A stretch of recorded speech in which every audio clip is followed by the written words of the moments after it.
Welcome to the deep dive. We got this stack of sources you send over, and they all seem to point towards uh, a really insidious problem of modern life, this spectator mentality. Mm-hmm. That's a good way to put it. Yes, it's that paralysis, right? That feeling you get from just passively consuming, the Mm-hmm. endless scrolling, binge-watching, the news feed that never stops. It feels like it's genuinely weakening our minds. It really does. And the sources are quite clear about that. So our mission today really is to give you a shortcut. We're going to distill the diagnosis from these texts, but more importantly, pull out the prescription. The how to fix it part. Exactly. We've got three, honestly, really powerful ancient mental practices highlighted in these sources. And they seem designed not just to, treat the symptoms, but to actually rebuild your capacity for concentration, for real inner strength. And that passive absorption you mentioned, where we just take information in without really creating or synthesizing, Yeah. well, it has a pretty steep cognitive cost. It's fascinating how clearly the sources articulate this erosion of mental sharpness. Erosion, yeah. When you're constantly just absorbing external stuff without actively, engaging your own mind, you stop being the driver of your thoughts. You kind of become a passenger. Just along for the ride. Pretty much. And there's this foundational teaching from Grandmaster WaXhira that really nails it. The mind isn't like a hard drive you just fill up. It's a muscle. Okay, a muscle. Yeah, designed to be active, to think, to create, to focus. And if you just let it passively scroll and absorb all day, the Grandmaster warns, quite starkly, that you allow your inner power to wither. Wow. Wither. That's strong. It is. The sources don't really mince words here. This isn't just about, being more productive. It's about core mental vitality. I really appreciate that diagnosis. I mean, it feels incredibly relevant right now, doesn't it? It feels like a global issue. So we need a workout plan, basically.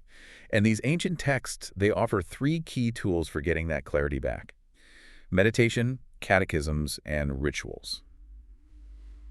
Let's jump into the first one. Meditation. It seems like the obvious starting point when people want more focus. It often is, yeah. Okay, so let's unpack this a bit. How does stillness become strength? It sounds, well, kind of like a contradiction, doesn't it? It absolutely does seem counterintuitive until you really understand the cognitive mechanism underneath. Meditation gets misunderstood a lot. People think it's just about relaxation. Right, chilling out. But as these sources detail it, it's actually one of the most rigorous forms of attention training there is. Think about it. The mind's natural tendency is distraction, right? It jumps constantly. Past worries, future plans, random thoughts. That's time, yeah. So meditation actively trains you to hold your attention on a single anchor point. Could be your breath, could be a mantra, a sound, maybe a visualization. And here's the key part.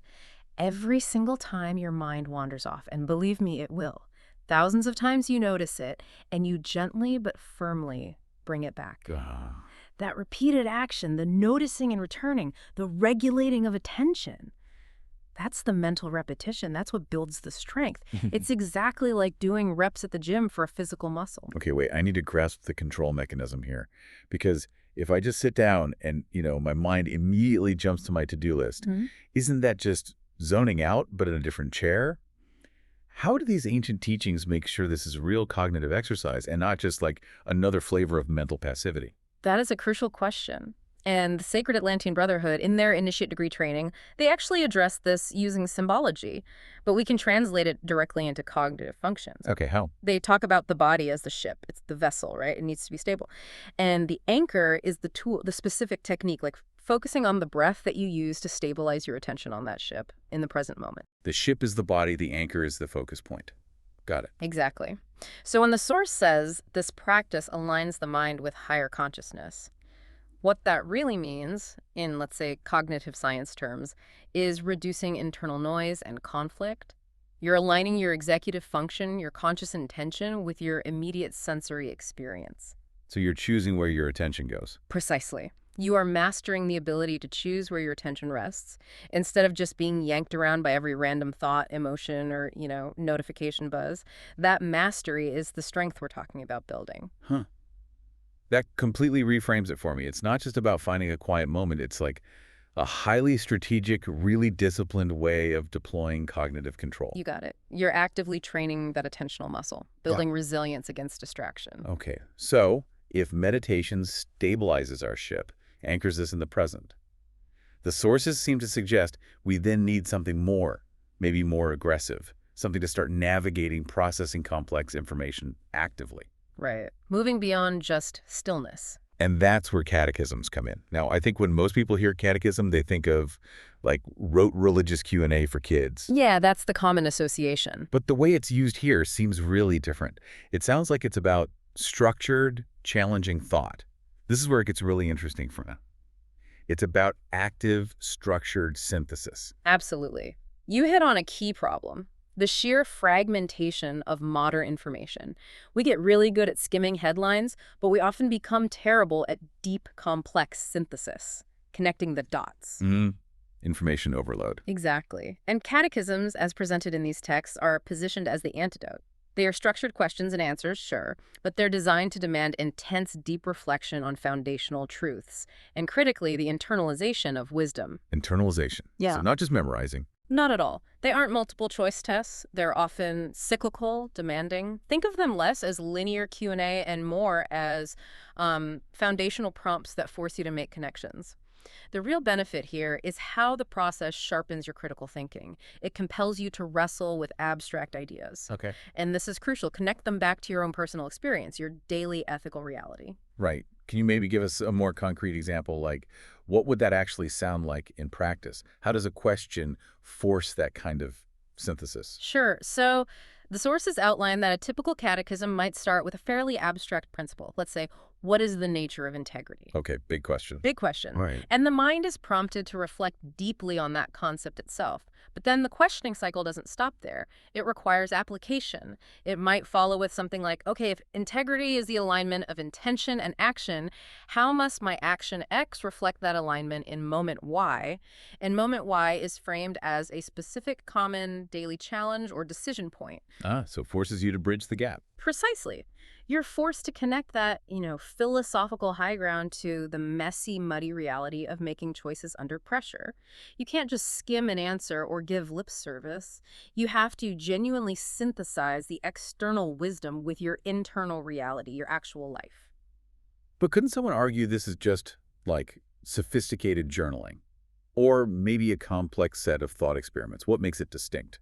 That's a fair point, but the distinction is actually quite crucial, according to these texts. Journaling is often primarily self-exploration, which is valuable, of course. Catechisms, however, involve actively ingesting highly distilled, tested wisdom. The answers or frameworks provided in the source material often represent, centuries of accumulated insight from that tradition. So you're working with established wisdom, not just your own thoughts. Exactly. And then the mental work is to internalize and integrate that proven wisdom into your own operating framework. It's presented as both an intellectual and a spiritual workout because you're consciously trying to structure your own thinking and behavior around these tested principles. So it's less about generating new ideas and more about deeply integrating existing powerful ones. That's a good way to put it. And the deeper outcome, the sources suggest, is profound. Through this demanding mental questioning and integration, the individual builds a much deeper understanding of themselves, their purpose, their connection to the wider system or universe, moving beyond just being an observer into a state of deliberate self-governance. Deliberate self-governance. I like that. Sure. Okay, that brings us logically to the third tool, rituals. So we've anchored the mind with meditation. We've structured its thought processes with catechisms. Rituals seem to be about taking that refined focus and integrating it directly into physical action. Correct. Embodiment is key here. But wait a minute. Here's where I stumble again. If the goal is sustained concentration, isn't repetition often the very definition of going on autopilot? If I do the exact same sequence of actions every single day, how is that strengthening my concentration? Wouldn't my mind just check out? That is the central misunderstanding that these sources seem very keen to address. Rituals, in this context, are only considered effective mental training if they demand rigorous, sustained, and crucially intentional focus. Intentional focus. Yes. Repetition itself isn't the goal. The goal is performing the repeated action with perfect presence. The moment you zone out, the moment you go on autopilot, the ritual actually fails in its purpose of building mental power, according to these teachings. So the repetition is the challenge, not the shortcut. Precisely. The performance demands constant focus on specific actions, maybe precise words, specific intentions or visualizations, and combining them all into one coherent, flowing whole. This is actually why the repetition reinforces discipline. because it forces you, again and again, thousands of times perhaps, to actively choose intentionality over distraction during a familiar task. Okay, so the real mental exercise isn't the physical action itself, but the continuous effort to align mind and body during the action, preventing the mind from wandering off while doing something routine. Exactly, and this becomes particularly clear when you look at the advanced training levels mentioned, like the Navigator and Captain degrees in the Brotherhood texts. At these levels, the complexity and length of the rituals apparently increase significantly, actively challenging the limits of concentration. If your mind slips, even for a moment, the entire intricate chain of action or intention can break down. Wow. High-stakes focus. Very. When these texts talk about aligning both body and mind with, quote, the divine energies they seek to channel, we can translate that. In cognitive terms, it suggests achieving peak executive function and flow state. It means mastering that connection between your inner focus and your observable outer manifestation or action. It's framed as the ultimate practice of embodied focus, training you to execute complex tasks with complete, unwavering intentionality. Okay, so if we try to translate this to modern life, are we talking about taking something mundane, like, say, your morning routine, making coffee, planning the day, and performing it, not just habitually, but with that same kind of intense mindful concentration required by an ancient ritual? That's a perfect modern application, precisely. Turning a seemingly habitual action into a deliberate, mindful mental discipline. It forces the mind to stay sharp, right there in the moment, preventing that creeping mental passivity that otherwise takes over during so many of our routine tasks. Rituals, done this way, refine your capacity to concentrate, to reflect, and even to manifest intentions because they demand that your inner world and your outer actions become perfectly synchronized. Okay, this is powerful stuff. So wrapping this up, what does this all mean for us today? For you listening, perpetually grappling with distraction, I think the core takeaway is becoming crystal clear. The modern world, maybe unintentionally, encourages passive observation. The endless scrolling, the constant consumption, it fundamentally weakens the mind's active capabilities.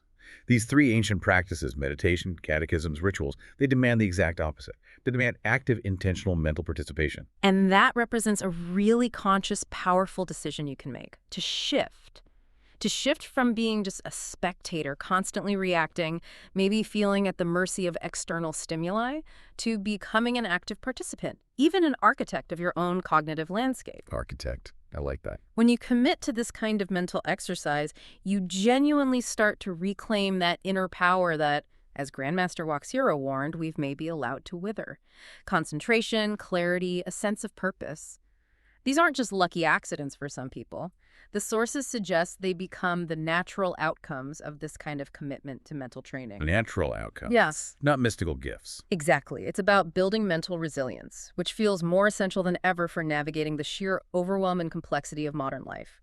And there's this ultimate ancient teaching preserved in the Book of Remembrance that just drives this home with such timeless clarity. It says, the mind is the tool of the soul, and it must be sharpened like a blade. Wow. Only through discipline, focus, and clarity can the soul express its true power. A stunning and actually really actionable synthesis.